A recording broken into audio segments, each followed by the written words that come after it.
Comfortably working in a professional environment for someone who is outside of the gender binary can be real tough, all right? Heck, sometimes a girl just wants to wear pants.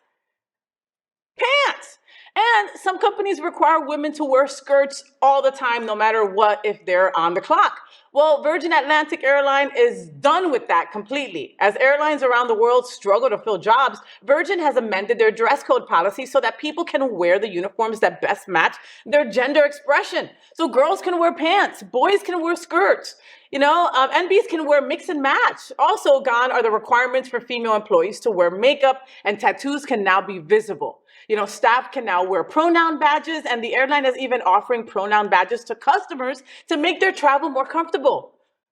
What are we all talking about? I love all of this. I love every part of this. You were a flight attendant. How different would it be for you and your friends in the airline industry if this was valid then? Well, I was not only a flight attendant, I ran the whole operations of an airline. And so if someone was dressed incorrectly, you had to call them out, right? Oh, yes. You had to report anybody, I forget what it's called, but one of my FA friends would tell me. But yeah, you have to report when that happens, when somebody is out of compliance. Mm-hmm. Yeah, aviation people will know that. You have to report that, and it goes even with the staff that runs the airline and work in what we call headquarters, or the hub, the operation control center. Even people there have to don't see anybody. Yeah, and you have to adhere to these guidelines. Yeah, and I used to break them. I used to be very edgy with them. How? I remember I wore a ponytail. Ooh, look at you. I snatched my because it explicitly said men couldn't have hair that went past their shoulders. Mm-hmm. So I wore a ponytail and pushed it up into a bun. So I've always done that. I've always been the person pushing to it. Push mm-hmm. just to show that this still is professional. This still looks good. But you were still being you. And I was still being me. Yeah. Yeah. And that's the thing. It's very difficult for someone who, our trans siblings or, someone gender nonconforming to have to just go, nope, sorry, you can't wear a man bun, or you can't put lashes on, you can't put makeup on. And I'm not saying that you could put drag makeup, they're saying something, something light and sweet, some eyeliner, maybe mm-hmm. something like that just makes you stand out and makes you feel like the person you are. Like, how incredible is that? Right. Because it takes, and no pun intended, it takes big balls to stand in front of 300 people a couple times a day, right? Some people may know that you are, some people might not know that you are LGBTQ+, some people might hate the fact that you're LGBTQ+, and you're still standing in front of them, and you're still that line of defense. If something were to happen, you still have their to save savior. These people. Yes. You have to save these people.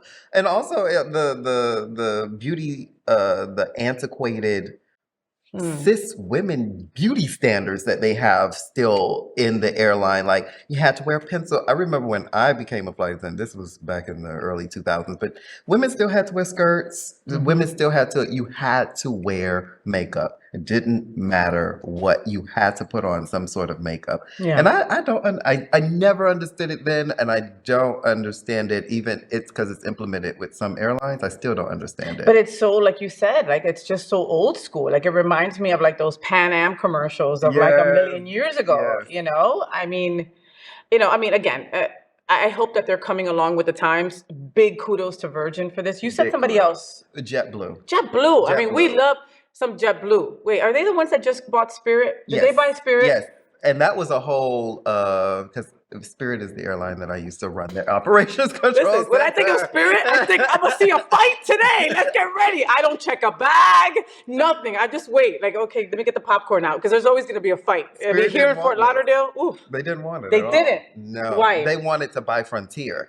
As a strategic move, they wanted to buy Frontier, and they would reject JetBlue's offer. When I was there, JetBlue was coming through to try it, and JetBlue was like, this is a great deal, you can't. So they went to the court to say, you can't reject this because it's a great deal, and they couldn't. So now they're bought. Wow. So but it took some time, though. Yeah. It's going to take some time for them to merge, too, but I'm happy about it, because it's No, Spirit's a mess. Like, you take Spirit, it's like, you don't know if you're going to get there. You might as well have like underwear and like your freaking medicine in your purse. You'll get there. Might be in 3 days. You might have to sleep in the airplane, in the airport, but I mean, you'll get there.